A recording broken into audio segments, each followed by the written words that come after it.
بسم اللہ الرحمن الرحیم۔ آپ کو ایسا نہیں کہنا چاہیے تھا۔ اب سویرا ماما کتنا طوفان لائیں گی دیکھنا آپ، کرن نے پریشانی سے داور سے کہا۔ دونوں اس وقت چھت پہ بیٹھے آپس میں باتیں کر رہے تھے۔ کرن، میں نے فیصلہ کر لیا ہے، اگر ماما یا بابا نے میرے ساتھ زبردستی کی تو میں یہ گھر چھوڑ دوں گا، لیکن مجھے تمہارا ساتھ چاہیے۔ داور نے پکا ارادہ کر لیا تھا۔ اس کی بات پہ کرن کا دل بے اختیار دھڑکا۔ داور، آپ جانتے ہیں بہت چاہتی ہوں میں آپ کو، لیکن گھر والوں کے خلاف کبھی نہیں جاؤں گی۔ کرن نے ڈرتے ڈرتے مضبوط لہجے میں کہا۔ تو کیا الگ ہو جاؤ گی مجھ سے؟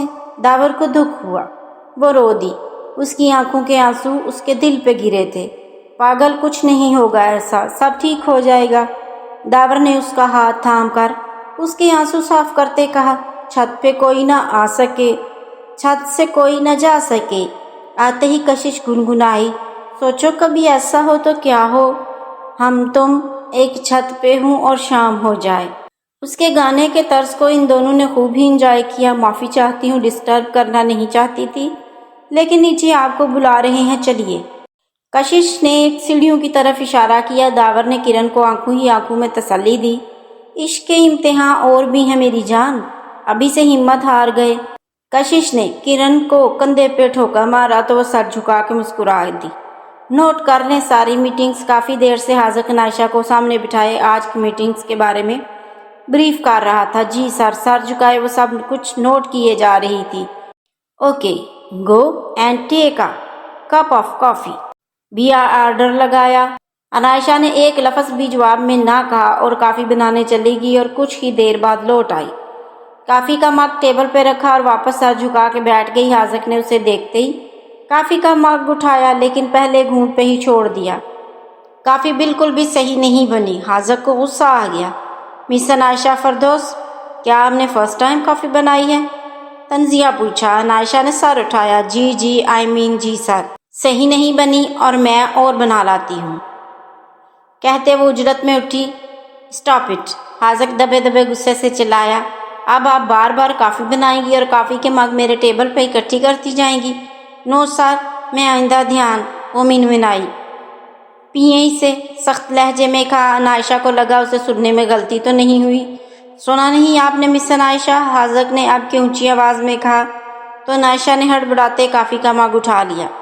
پیئیں اسے، زور دیا۔ عائشہ کو کافی پسند نہیں تھی اور نہ کبھی اس نے پی کہ اس کا ٹیسٹ کیسا ہوگا، لیکن وہ جانتی تھی کہ کافی کڑوی ہوتی ہے اور کڑوے لوگ ہی اسے پیتے ہیں۔ عائشہ مرتی کیا نہ کرتی، کافی کا مگ لبوں سے لگایا، لیکن ایک گھونٹ ہی پی سکی، وہ انتہائی کڑوی تھی۔ Finish it. اسے رکتا دیکھ حاذق نے اونچی آواز میں کہا تو وہ پھر سے کڑوی کافی کو لبوں سے لگا گئی، لیکن اس بار کافی نے اندر جانے سے انکار کر دیا۔ مدد طلب نظروں سے سامنے بیٹھے شخص کو دیکھا جس نے اس کے لیے اچھی سزا سوچی تھی۔ جلدی ختم کریں اسے، اور بھی کام ہے۔ کہنے کا انداز ایسا تھا جیسے کوئی بہت بڑی بات نہ ہو، لیکن عائشہ بھی اپنے نام کی ایک ہی تھی۔ اس نے کافی کو منہ میں ہی رکھا اور واش روم کی جانب بھاگی۔ حاذق نے ماتھے پہ تیوری چڑھائی، اس کی جانب دیکھا۔ کچھ دیر بعد وہ باہر آئی جیسے کوئی بڑا مار کا سر انجام دیا ہو۔ مس عائشہ، کافی ابھی وہی موجود ہے؟ حاذق نے دھیان ڈلوایا۔ Sorry sir, I can't. وہ دانت پیستی۔ What do you mean? بنانا آتا نہیں تھا تو کسی سے پوچھ لینا تھا، سب کچھ خراب کرنا ضروری تھا؟ حاذق نے اٹھتے سخت لہجے میں اسے کہا۔ عائشہ گھبرا سی گئی۔ حاذق نے کافی کا مگ اٹھایا اور اس کے قریب آیا۔ پیو اسے، زبردستی اس کے ہونٹوں سے لگایا۔ عائشہ نے ایک شکوہ کناں نظر اس پہ ڈالی اور منہ کھول دیا۔ حاذق نے اس کی آنکھوں کی نمی کی پرواہ کیے بغیر ساری کافی اس کے منہ میں انڈیل دی۔ ایک زور کی ابکائی آئی اور وہ پھر سے واش روم کی طرف بھاگی۔ حاذق نے دانت پیسے اور کافی دیر گزرنے کے بعد جب وہ واپس نہ آئی تو اس کے پیچھے گیا۔ وہ زمین پہ گری ہوئی تھی۔ حاذق کا دل بری طرح دھڑکا۔ جھٹ سے آگے بڑھ کے اسے اٹھایا۔ عائشہ اٹھو، آنکھیں کھولو۔ وہ پریشان ہو گیا۔ اس کے گال تھپکے لیکن وہ نہ اٹھی۔ اسی پریشانی میں اسے اٹھائے باہر آیا اور آفس سے متعلقہ روم میں اسے لے جا کے بیڈ پہ لٹایا جو اس کا اپنا پرسنل تھا۔ عائشہ آنکھیں کھولو۔ اس پہ پانی کے چند قطرے ڈالے تو وہ ہڑبڑائی اور دھیرے سے آنکھیں کھول دیں۔ حاذق نے لمبا سانس خارج کیا۔ آنکھیں کھولتے حاذق کو اپنے اوپر جھکے پایا تو وہ بری طرح کرنٹ کھا کے پیچھے ہٹی اور اس بات نے حاضر کو مزید غصہ دلایا۔ تو آ گئی تمہاری سازشی تربیت سامنے، سویرا بھابھی نے پھنکارتے ہوئے کہا۔ کیا مطلب، کیا کہہ رہی ہیں آپ؟ عالیہ بی بی یوں سویرا بیگم کے کچن میں آ کے چلانے پہ بری طرح چونکی۔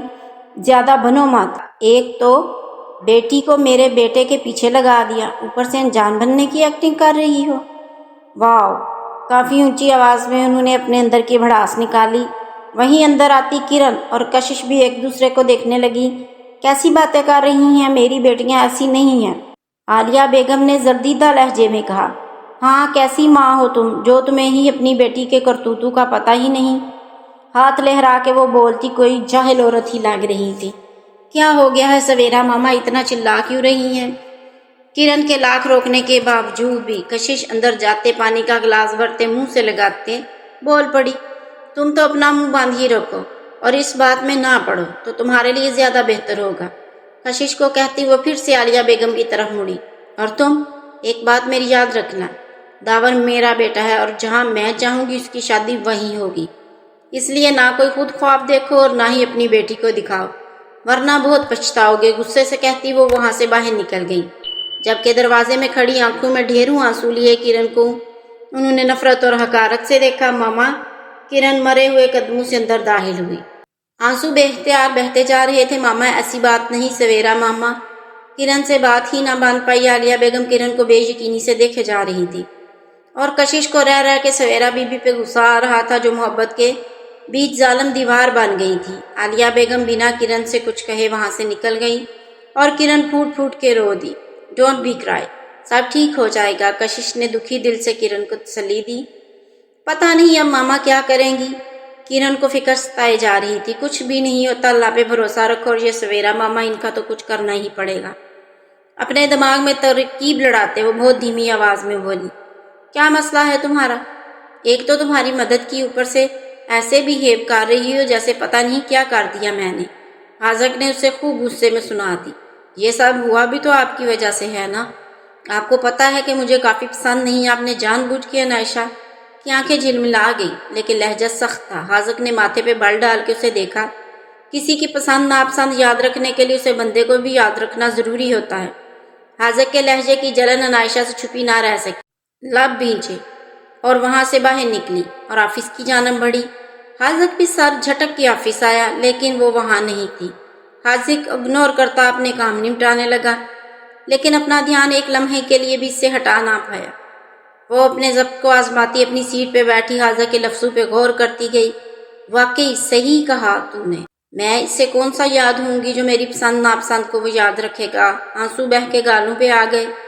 غریب کو تو محبت کرنے کی بھی اجازت نہیں ہوتی۔ رات کو سبھی کھانے کی ٹیبل پہ ایک ساتھ بیٹھے تھے، لیکن سبھی کی خاموشی غیر معمولی تھی۔ اس سب میں ایک کشش ہی تھی جس کی نظریں دادا جی پہ ٹکی تھی۔ جو کام وہ کر چکی تھی اب اس کے ری ایکشن کا انتظار کر رہی تھی۔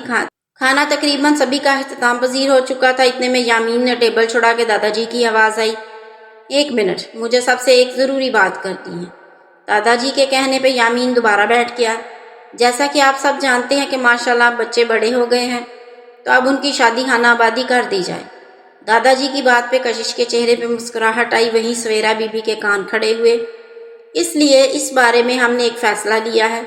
یامین اس گھر کا بڑا بیٹا ہے، اصولاً سب سے پہلے تو یامین کی شادی ہونی چاہیے، لیکن ہماری یامین سے بات ہو گئی ہے، وہ بہت جلد اس بارے میں بھی فیصلہ کر لے گا۔ دادا جی نے تمہید باندھی تو سبھی کی سانسیں اٹکی۔ اسی طرح دوسرے نمبر پہ ہے داور بیٹا، ان کا رشتہ بھی ہو جانا چاہیے۔ داور اور یامین کی شادی ایک ساتھ کریں گے۔ دادا جی آپ کے منہ میں گھی شکر۔ کشش دل ہی دل میں دادا جی سے مخاطب ہوئی۔ داور بیٹا، دادا جی نے اسے پکارا۔ جی دادا جی، داور نے فوراً لبیک کہا۔ بیٹا، اگر کوئی پسند ہے تو آپ بتا سکتے ہیں، ہم کسی طرح بھی زور زبردستی نہیں کرنا چاہتے۔ آپ بہت سمجھدار ہیں، ہماری یہی مرضی ہے کہ آپ سب کی زندگیوں کا فیصلہ آپ سب کی رائے کے مطابق ہونا چاہیے۔ دادا جی کے روبو دبدبے والے لہجے میں کی گئی بات کہ آگے کسی کی جرت نہ ہوئی کہ کوئی کچھ بول سکے۔ البتہ سویرا بیگم پہلو بدل کے رہ گئی۔ داور نے ایک نظر کرن کو ڈھونڈنا چاہا، لیکن وہ کہیں نہیں تھی۔ نہیں دادا جی، جو آپ کا فیصلہ ہے مجھے منظور ہے۔ داور نے سر تسلیم ہم کیا۔ تو ٹھیک ہے نا بیٹا، ہم نے سوچا ہے اسی گھر کی بیٹی کے ساتھ آپ کا رشتہ کر دیا جائے۔ داور کا دل دھڑکا، سبھی کی نظریں